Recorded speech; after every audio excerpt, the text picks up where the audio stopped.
9 months since Kissi Agyebeng was sworn into office as Special Prosecutor, his office does not have a governing board.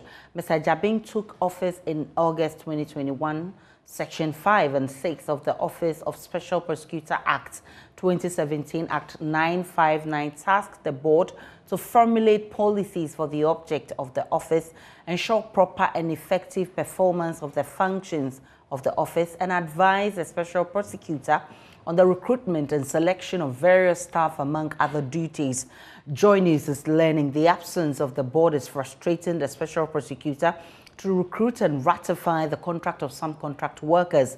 Let's take you through what you should know about the Office of the Special Prosecutor. One, the governing board of the office consists of the Special Prosecutor himself, the Deputy Special Prosecutor, one representative of the Audit Service not below the rank of a director nominated by the Auditor General.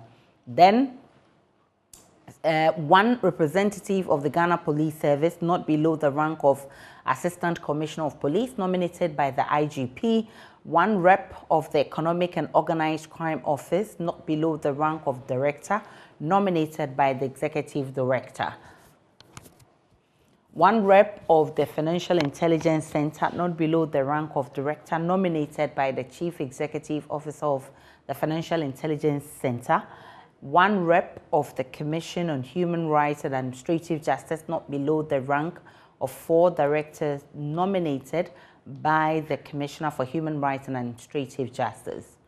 Now, one person with background in intelligence and not below the rank of director nominated by the Minister responsible for national security, and one other person who is a female representing the anti-corruption civil society organizations. The members of the board shall elect a person other than the Special Prosecutor or Deputy Special Prosecutor from among their number as chairperson of the board. The President shall appoint the members of the board in accordance with Article 70 of the Constitution. The nominating institutions shall, in making nominations under paragraph C, D, E, G, H, and I of subsection 1, have regard to A, expertise in corruption matters, B, high moral character and proven integrity, and C, non-partisanship. Now, the board shall, 1, formulate policies necessary for the achievement of the object of the office, B, ensure the proper and effective performance of the functions of the office, C, advise the Special Prosecutor on the recruitment and selection of the secretary and other senior staff of the office. And D, develop and monitor implementation of a code of conduct for staff of the office.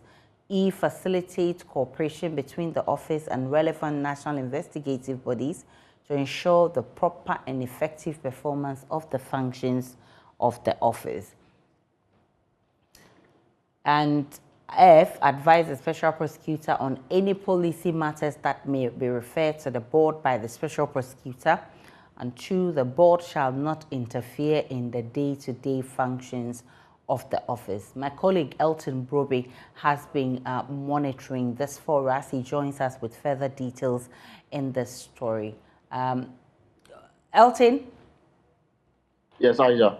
Yes, first, let's see the composition of the board. Well, just like you mentioned, the board is represented by some institutions. So we have the YOCO, the Ghana Police Service, STRAJ, and then other, identified groups as, captured in the law establishing the Office of the Special Prosecutor.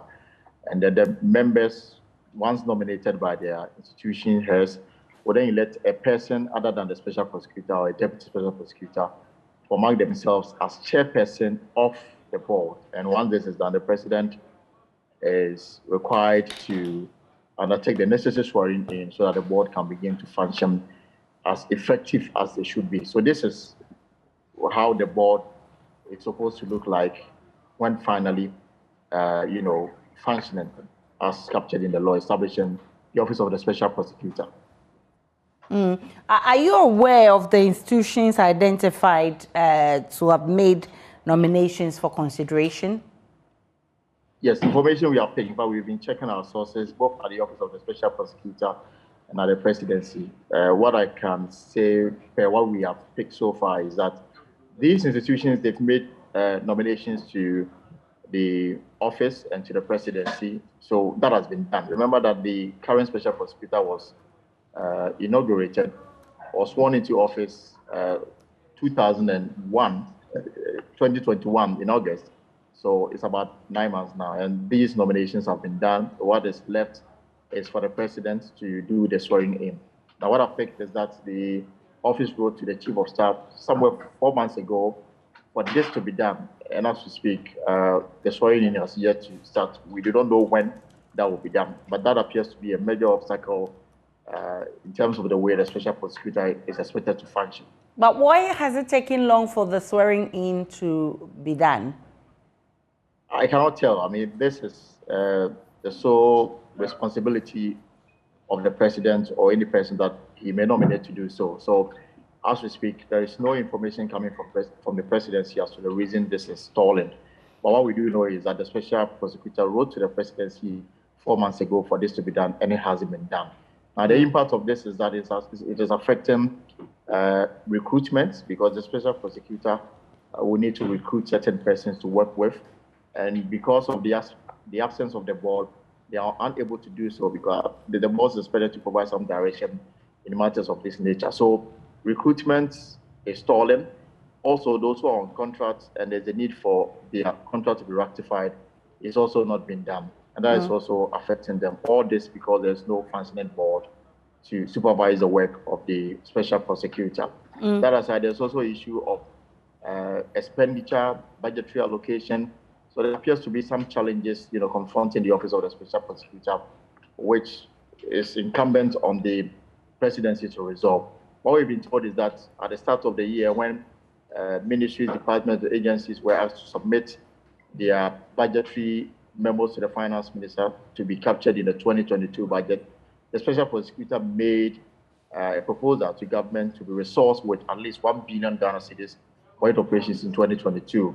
What we have picked is that the finance minister in the 2022 budget made an allocation of 170 million Ghana cedis to the office of the special prosecutor. Today is 2nd June, and the information we have picked is that only 10 million cedis has been released to the office of the special prosecutor for its operations. And for them, the money is not adequate, and is impacting negatively on the functions of the special prosecutor. Elton Brobe is my colleague with those details. This is an issue affecting corruption, and we'll monitor and bring you more in a subsequent bulletin.